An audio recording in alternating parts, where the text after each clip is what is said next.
Next chapter, changes around us. In our day-to-day life, we see so many changes. If we observe a plant over a period of time, we see different phases of changes. We would see flowering. After we can see seeds come out from the plant. And other time you would also see fruit come out from the plant. And in the other time we also observe the falling of leaf from the plant. So in nature we can observe different types of changes. These changes can be classified into two: reversible change and irreversible change. You would also observe the growth of a child. Child grows into adult, then into an old age. Once the child grows into an adult, it is not possible to taken back. It can't taken back. Once happened, it is happened. It can't taken back. Once the child became an adult, he can't become child again. This type of change is known as irreversible change.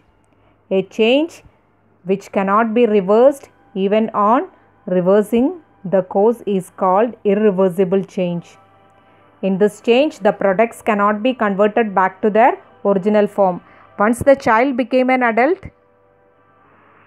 he is an adult. He can't become child again.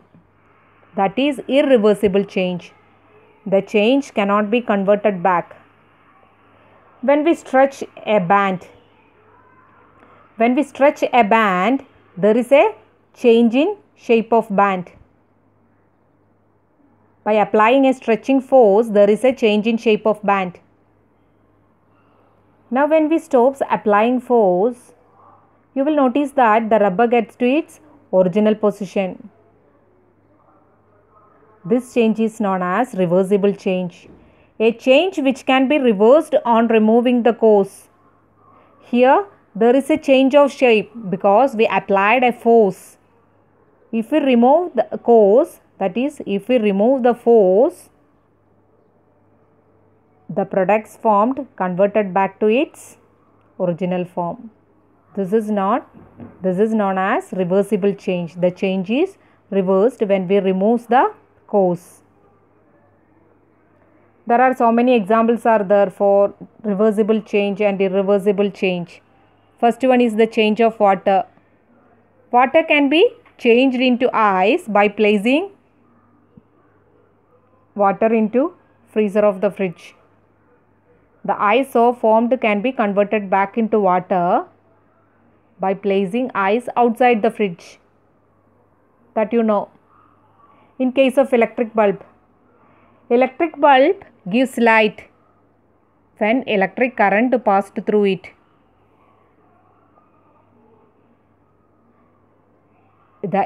When the electric current removes, the bulb returns to its original state and does not give any light. When the electric current is switched off, the bulb returns to its original state. It does not give light. When the electric current is passed, the electric current is switched on, the electric bulb gives light. That is also reversible. When switching on, bulb will gives light. When the electric bulb switched off, it returns to its original state and does not give light. Next one, conversion of steel into magnet. A piece of steel can be converted into magnet by rubbing it with a powerful magnet. When you are rubbing a steel piece with a magnet, then the steel become a magnet. The magnet so formed can be converted back to steel by heating. The steel can be converted into magnet by rubbing with a strong magnet. When you are rubbing with a strong magnet, the steel will become magnet. When you are again heating that magnet, it will again converted back to steel. This one is known as reversible change. Next one, irreversible change. When you are burning a paper, it will become ash. But that ash cannot be converted back into paper. Burning of candle. When you are burning a candle, it forms some water vapor and carbon dioxide, and it will become small in size. This carbon dioxide and water vapor cannot be converted back into candle.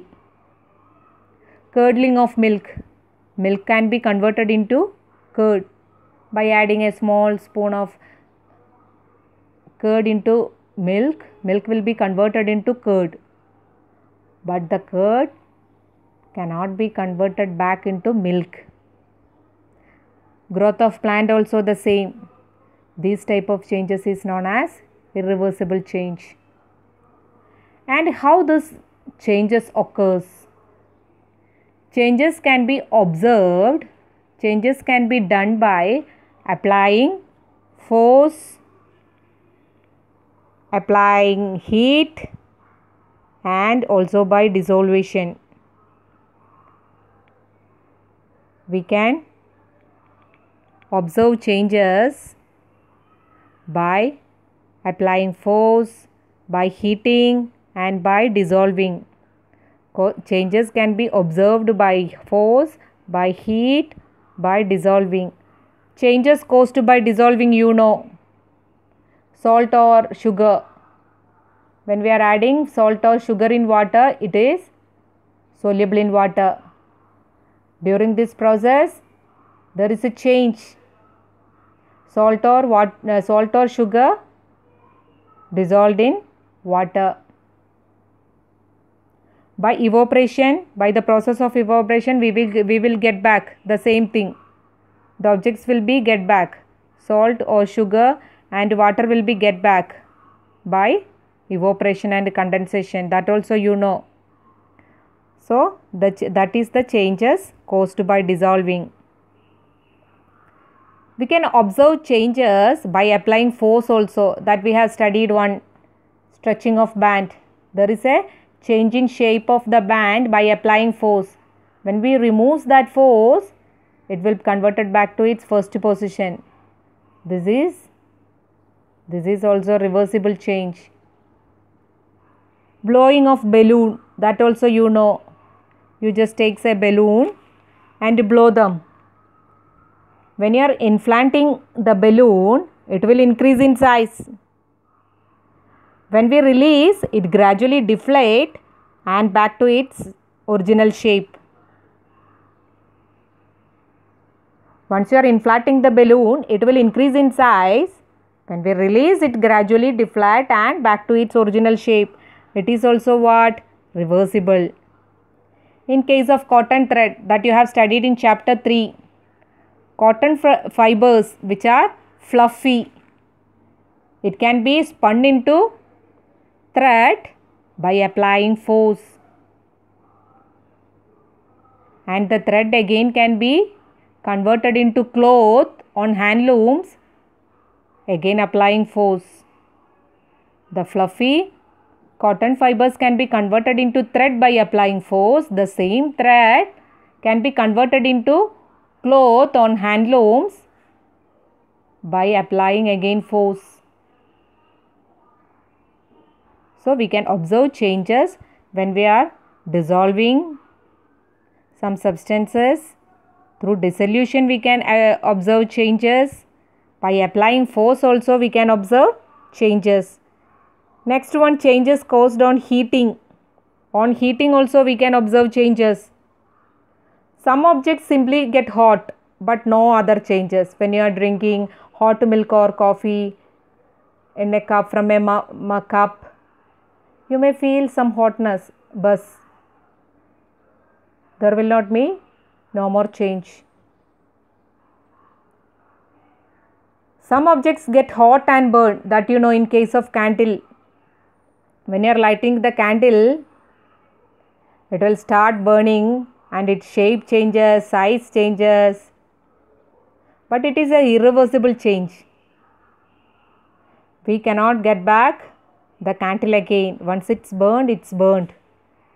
We will not get back. On heating, some objects state changes, that you know in case of water. When we heat the water, it will go as water vapor. In case of ice, when ice is heated, it changes into water. When water is heated, it changes into water vapor. These changes are reversed. When the water vapor allowed to cool, condensation takes place and again forms water. Then this water is again freezing, it will become ice. All the changes are reversible. So, some objects does not have any change.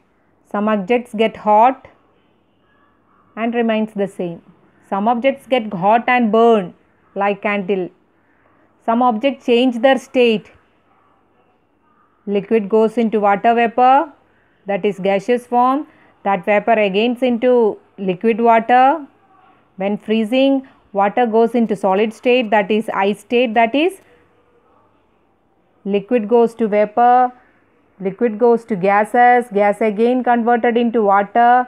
On freezing, water is again goes to solid state. These are the changes caused on heating. Some objects get hot and expand. Expand means changes its size. This is a key. This is a metal. This is a lock. When I am putting this one into this key, it goes very easily. Once I heated this metal, it expands. It expands means once I heated this metal, it will become big in size and it will not go through this hole.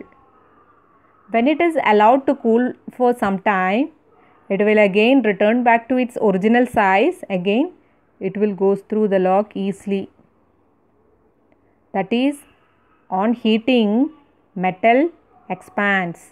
Metals become big in size. But on cooling, it again revert back to its original position, original shape. That is also reversible change. This one also you know. For agricultural purposes, this one also using. This is the iron part, this is the wooden part. This one has an oval shaped hole. Actually, this hole is smaller than the size of the wooden handle. It is small. This hole is smaller than the wooden hole, wooden part, wooden handle. Once the iron part is heated, this iron part expanded, that is, it will become big in size, so that it will become bigger than the handle. At this time, the wooden handle is hammered into this hole, that is this one. It will be hammered into hole. When actually this hole is smaller than this wooden part. So, once we heated this wooden iron part, it will become big in size and the wooden part will be hammered into this hole. Then it is allowed to cool. On cooling, the iron contracts and hold the handle firmly. In case of this wheel, this is the iron rim. This is the wooden part. This iron rim is slightly smaller than the wooden wheel, this wooden part. This is smaller than this wooden part. Once this iron rim is heated, it will become big in size. At that time, it will be slipped into this wooden wheel. On cooling, the iron rim contracts, then it will become the original size and holds the wooden wheel tightly. That is, on heating, the metal part expands and bigger in size and it will be fit into the wooden part. On cooling, it will hold the wooden wheel tightly.